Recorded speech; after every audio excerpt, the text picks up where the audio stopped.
All right, so we're back once again for another little segment, and this one is very particular because it uses water cooling on a hit and miss engine, which, if you know anything about hit and miss, it needs like a hopper.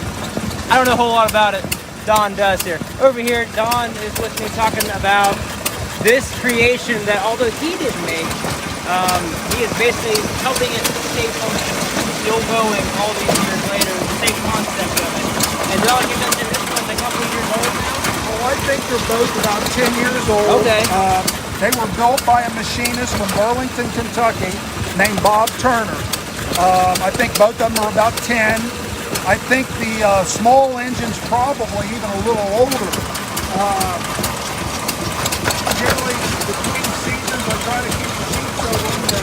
That's why they're still fairly clean. Basically, they're just a miniature version of a large hit and miss engine. It would be what's called a hopper-cooled engine, and it's got a little water pump that's underneath the block, and it recirculates as the water runs down the screen. The air blows through it to cool it. It's got a little water pump that picks it up, takes it back into the block, and then returns it to the screen again. So this is an actual modified air-cooled version of a hit-and-miss engine. They're both scratch-built. The only thing on them that the guy that built them didn't make are the carburetors. Everything else he fabricated himself. Wow. Now this one in particular, you mentioned that a lot of the times these models are not intended to have any power takeoff on them really. But this one does. It has a saw on it. This one's got a small buzz saw. I have absolutely no idea whether it'll really cut anything. We're going to find out tomorrow. We'll cut a couple sticks about an inch in diameter just to see if it works. Yeah. Yeah, it's really interesting. And I guess you mentioned this is a bigger version of the mock of over here. The big boys, you can even kind of see the water cooling down on those machines. So that's just a smaller version of what those are.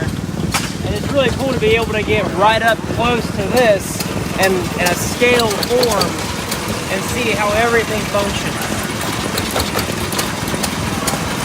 I gotta say, it's also runs really smooth. Yeah. For a hit and miss, it is really smooth. Yeah, what's neat is they both got fly ball governors on it. The guy was really a genius. The man that built these, I think only went up to like the 6th or 7th grade. Wow. Yes. And he was a genius. I've known him my whole life. He's the guy that got me into an antique tractor collecting.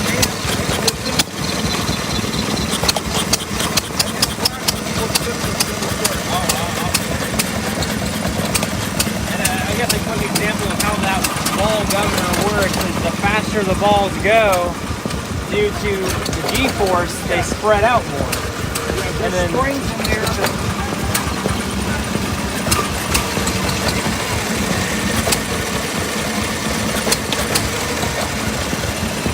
So, all right, well, just another awesome little thing that's here at Ohio Valley Antique Machinery Show.